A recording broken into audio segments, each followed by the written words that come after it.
Semana Santa, Páscoa, Sexta-feira da Paixão, Última Ceia. Se tudo isso parece meio confuso para você, nesse vídeo eu vou te ajudar a desembrulhar tudo isso para a gente entender bem direitinho do que a gente está falando, cada uma dessas datas, e no final eu vou responder a sua pergunta. Os cristãos eles devem comemorar a Páscoa? Você já deve ter aproveitado algum desses feriados, afinal tá aí uma ótima oportunidade para descansar, né? Mas você já se perguntou o que você está comemorando? Eu vou até um pouco mais além. Por que será que é importante a gente saber todas essas coisas? Será que a importância está só em decorar o significado dessas datas ou a coisa vai muito além disso?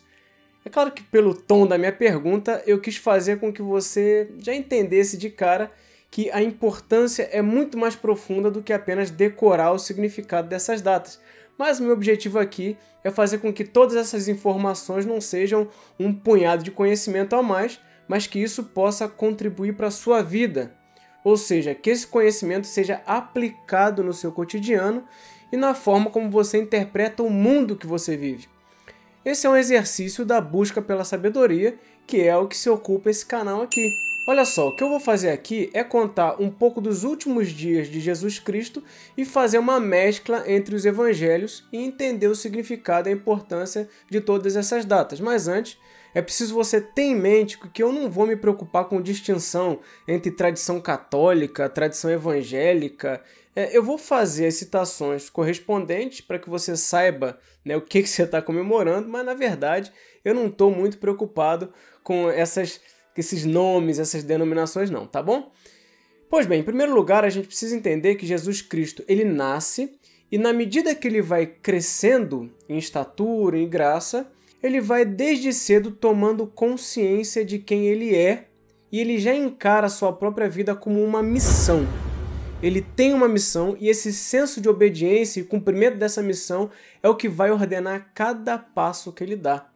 Eu imagino que cada vez que ele lia Isaías, por exemplo, ele suava frio, tomando consciência daquilo que ele precisava enfrentar por ser o verdadeiro Filho de Deus. Então, fazendo um grande resumo, ele inicia a sua missão e aí ele começa a divulgar essa mensagem, que na verdade não é dele. Aliás, você pode perceber que Jesus não inventa nada, mas aquilo que ele recebe do Pai é isso que ele transmite na sua pregação. Jesus não se ocupa com alegorias, mas o que ele recebe do Pai é o que ele transmite, é o que ele fala.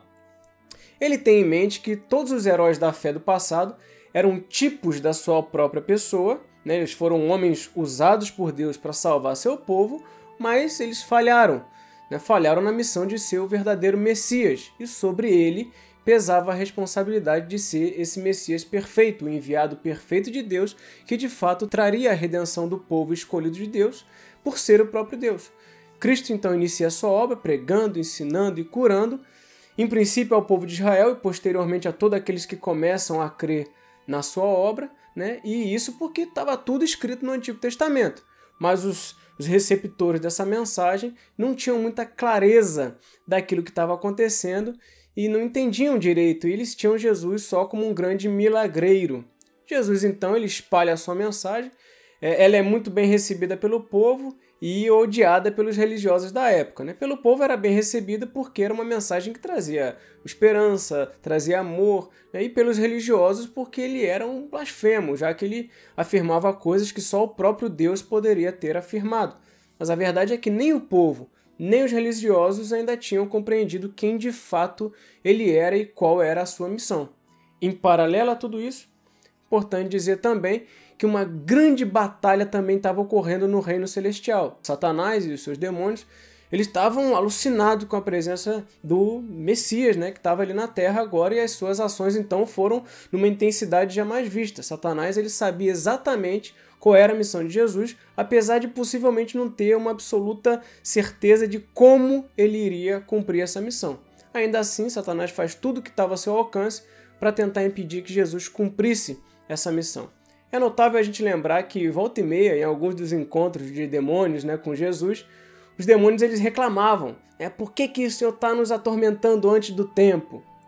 Ou seja, eles tinham consciência de que Cristo iria atormentar eles, mas ao mesmo tempo eles pareciam saber que o tempo determinado para isso acontecer ainda não havia chegado. Então, na medida que Jesus vai cumprindo a sua agenda, começa a chegar a triste hora de ensinar aos seus discípulos e ao povo que estava chegando a hora de que ele precisaria ser oferecido em sacrifício por amor a eles. A notícia não agradou ninguém, né? Porque todo mundo esperava que a expulsão dos romanos, a restauração do reino de Israel, e Jesus, o filho de Davi, num grande passe de demonstração de força e poder, ele iria sentar no trono, né? Ele tiraria Herodes e Pôncio Pilato do governo, assumiria ele mesmo o lugar que um dia foi de Davi. Só que a mensagem de Cristo é que ele iria morrer. Os discípulos eles já estavam ali disputando quem que ia sentar à direita e quem que ia sentar à esquerda. E aquela notícia de morte não caiu muito bem na garganta deles, não. Jesus então insistia em falar a verdade para eles e eles insistiam, né? Mas mestre, e a minha parte? É muito bacana ver o quanto Jesus tolera e tem uma profunda paciência com seus discípulos e permanece instruindo eles até o último momento. Os discípulos eles vão entrar no reino do Senhor porque do Senhor é a salvação. E o que Jesus explicava para eles é que ele era o único caminho, a verdade e a vida, e que se eles eram quem eles diziam ser, discípulos dele, eles deveriam não apenas assumir um compromisso de palavras bonitas, mas um compromisso de vida. Ele é o caminho, a verdade, a vida. Eles precisariam então negar a própria vida e assumir uma vida de renúncia total, não apenas dos bens, de posses, mas de todo o seu ser, para assumir uma nova vida nele, em Cristo. Recentemente aqui no canal eu fiz um vídeo sobre a verdadeira sabedoria de Deus. Se você ainda não assistiu, assiste lá, tá aqui no card.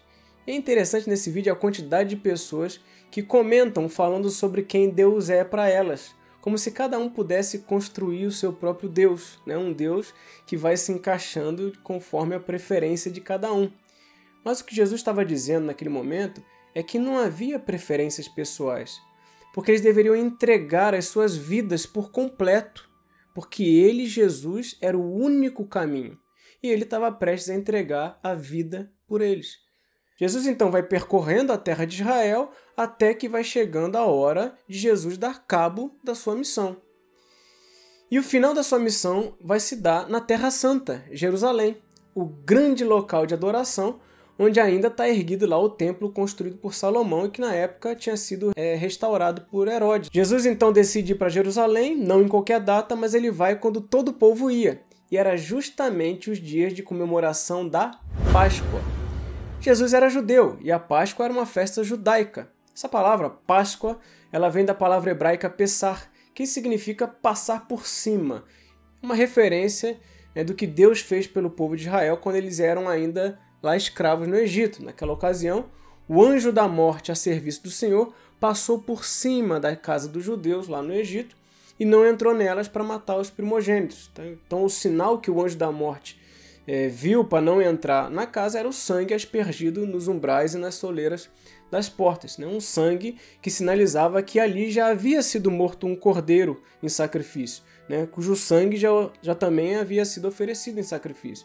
É um sangue que sinalizava que a justa ira de Deus pelos pecados do povo já havia sido apaziguado pelo sangue daquele cordeiro. Portanto, os primogênitos israelitas eles poderiam ser poupados dessa ira. Então, naquela mesma noite, os judeus saíram livres do Egito depois de mais de 400 anos de escravidão e Deus ordenou a Moisés que instituísse a festa da Páscoa para relembrar aquele evento. Essa festa era mais importante para eles, no qual eles comiam ali ervas amargas e pães sem fermento, as mesmas comidas que eles comeram naquela época, porque não estragariam rápido, que foram perfeitas para aquele momento de fuga daquela noite de libertação. E essa festa era comemorada em 7 dias. Eles chamavam Festa dos Pães Sem Fermentos, ou Pães Ázimos. E numa noite específica dessa grande festa, eles comiam a Páscoa e sacrificavam lá o cordeiro. Essa era a festa que eles iam comemorar, e foi por isso que Jesus foi para Jerusalém. Mas antes de entrar na cidade, Jesus se lembrou do que o profeta Zacarias havia profetizado. Alegre-se muito, ó filha de Sião, exulte, ó filha de Jerusalém, eis que o seu rei vem até você. Justo, salvador, humilde, montado num jumentinho. Jesus conhecia o Antigo Testamento e era instigado pelo próprio Espírito Santo a cumprir as profecias. Então, quando ele se aproxima de Jerusalém e chega lá em Betfagé, no Monte das Oliveiras, Jesus envia 2 discípulos e fala para eles desprenderem uma jumentinha que estaria ali presa perto. Então eles trouxeram para ele e ocorre então a grande entrada do rei em Jerusalém, a cidade de Davi. O povo, sabendo disso, corre para presenciar esse momento, celebrar a chegada daquele que iria destronar os governantes, né, e restaurar o reino de Israel, e comemora, né? Hosana ao filho de Davi, bendito que vem em nome do Senhor, Hosana nas maiores alturas. Hosana é uma expressão de louvor que em aramaico significa salva agora. Quando Jesus ele entra em Jerusalém, toda a cidade se alvoroçou e eles balançavam ali folhas e ramos de palmeiras, acenando e colocando no chão para que o rei passasse. Pode ser que esse dia tenha sido no domingo. Assim, posteriormente, na tradição católica, esse dia ficou conhecido como Domingo de Ramos, por causa desses ramos que eles balançavam e colocavam no chão. Estando em Jerusalém, é bem provável que Jesus passava a noite em Betânia. Era uma aldeia colada ali. Ele vinha e voltava para o centro de Jerusalém todos os dias, onde morava Lázaro, a quem ele tinha ressuscitado dentre os mortos, e as suas irmãs, Marta e Maria, Maria de Betânia. E foi aquela que ungiu os pés de Jesus com perfume de nardo puro, muito precioso, e que enxugou com os próprios cabelos. Então, de segunda-feira até quarta-feira, os eventos exatos de Jesus são motivo de muita discussão, mas o que eu posso afirmar com certeza é que nesse período a gente pode lembrar alguns eventos notáveis que Jesus fez ali, e um deles é a purificação do templo. Jesus, logo que entra em Jerusalém, ele se depara com a corrupção no templo, vê que transformaram um local ali que era para ser uma casa de orações, que levava o povo e os gentios à instrução da lei, e um ponto de chamamento dos gentios, aquilo tudo na verdade havia se transformado numa casa de comércio, transformando o rito do sacrifício em oportunidade de lucro. Jesus então se revolta com aquilo. Outro evento notável é o encontro de Jesus com a figueira, que não tinha nenhum fruto. Jesus amaldiçoa e ela seca imediatamente. Quando os discípulos viram isso, ficaram admirados. Jesus respondeu, se vocês tiverem fé, não duvidarem, poderão fazer isso e poderão até falar para aquele monte, levante-se e jogue ao mar, que assim será feito e tudo o que vocês pedirem em oração vocês receberão. Então, durante a Semana Santa, algumas comunidades comemoram e relembram esse evento. Nesses dias, Jesus ensina no templo, ensina parábolas, ensina sobre a sua morte. Ele faz também o seu sermão profético, anunciando como é que vai ser o princípio das dores, a destruição do templo, fala como vai ser os últimos dias, incluindo o seu retorno nos céus. Quando ele fala da destruição do templo, é nesse momento que ele diz que vai restituir o templo em 3 dias. Ele falava ali da sua própria morte e ressurreição, mas ninguém entendeu nada. Eles achavam que ele estava louco em querer reerguer uma obra que havia demorado demais para ser levantada. Então eles estavam em um dos dias da festa dos pães sem fermento, aquela festa de 7 dias. E antes do dia que eles comeriam o cordeiro pascual, os discípulos perguntaram a Jesus onde é que ele queria que fizessem os preparativos para a Páscoa. Jesus então indica uma casa específica e manda uma mensagem para o dono da casa, O meu tempo está próximo, então entregue a sua casa para que a gente faça a nossa ceia. É chegado então a quinta-feira. Jesus e seus discípulos vão àquela casa onde ocorre ali a ceia pascual. Essa é o que a tradição católica vai chamar de Santa Ceia. Mas antes de iniciar a refeição, Jesus sabe que seus discípulos ainda não entendem exatamente tudo o que estava acontecendo ali e qual era de fato a sua missão. Nem sabiam a missão deles mesmos. Foi então que Jesus faz uma das aulas mais maravilhosas sobre a sua pessoa e sobre o discipulado cristão. Está lá registrado nos evangelhos que Jesus lava o pé dos discípulos e diz assim: vocês me chamam de mestre e de senhor, fazem bem, porque de fato eu sou. Mas se eu, sendo senhor, estou lavando os pés de vocês, também vocês devem lavar os pés uns dos outros. Olha, talvez você esteja assistindo esse vídeo e ainda não tenha entendido o sentido da sua própria vida. Talvez você tenha tido uma vida muito sofrida, de angústias, frustrações, sonhos não realizados. Se você se sente assim, eu te convido a, nesse exato momento, entender que Jesus se entregou pelos seus pecados e nos disse que Ele era o único caminho. E nos ensinou que a vida nele e com Ele resulta em uma vida de serviço uns aos outros e não de si para si mesmo. Portanto, uma vida de serviço é a verdadeira vida cristã, onde a vida faz sentido e a glória de Deus é manifestada na face do seu Filho. Você já se perguntou qual é o sentido da sua vida? Pois bem, nessa ceia, Jesus institui o consumo do pão e do vinho como memorial do seu sangue e do seu corpo. Alguns dão a esses elementos o nome de Eucaristia, que provém de duas palavrinhas gregas, eu e charis, que significa ação de graças. E ela surge dos testemunhos do Novo Testamento sobre a instituição desse rito, né, ou sacramento, como a gente chama, em que nos foi dito que Jesus deu graças sobre ele. Então vamos para um ponto muito importante. Então presta bem atenção. Se você que até aqui achou que esse estudo pode edificar mais vida e trazer mais pessoas para esse caminho, se inscreva agora nesse canal, para que o YouTube entenda que essa é de fato uma mensagem relevante, tá bom?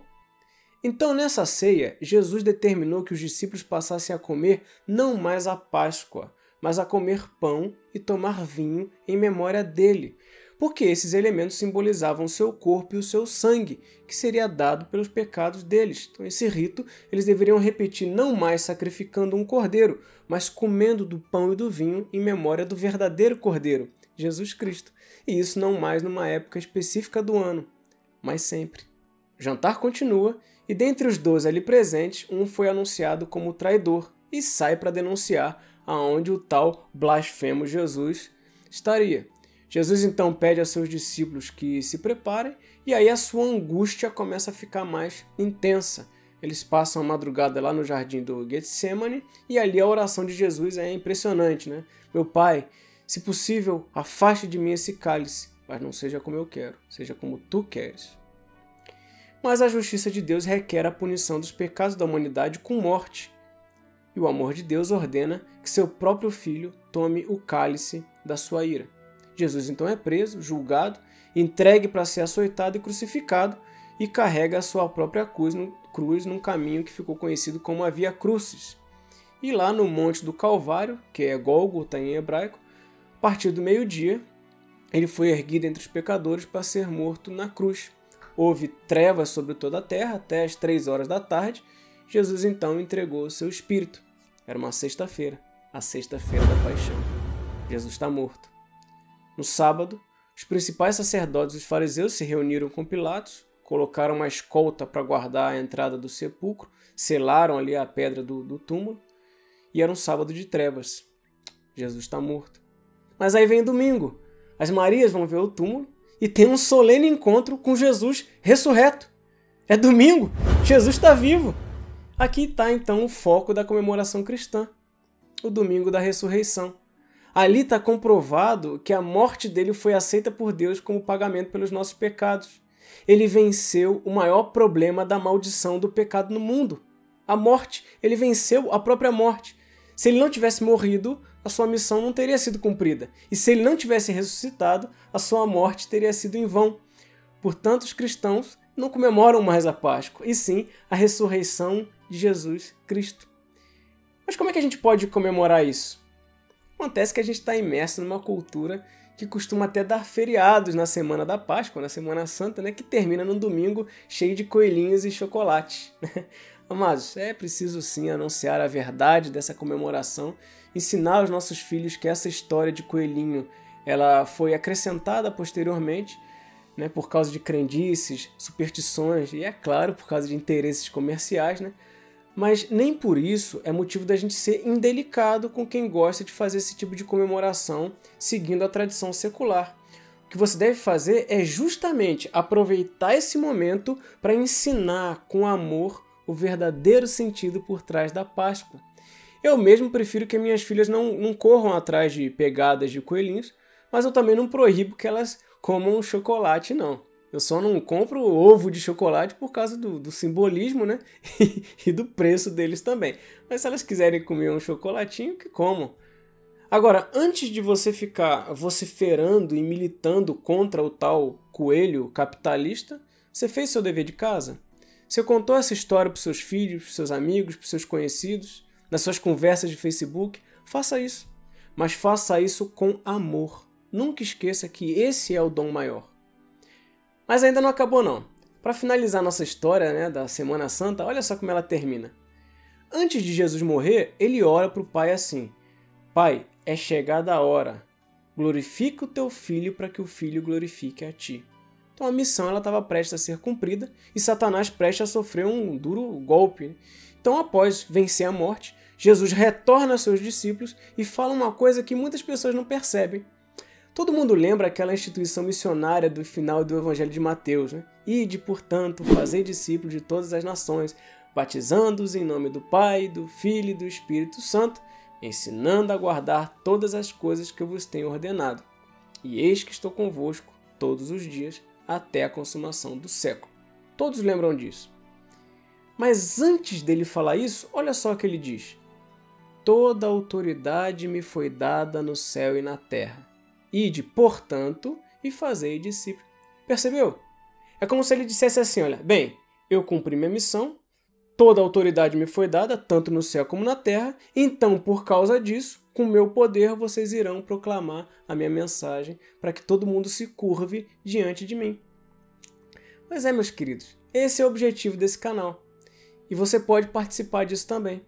Compartilhe esse vídeo com todos os seus grupos para que a gente alcance o mundo com a mensagem da ressurreição de Cristo. Ele está vivo.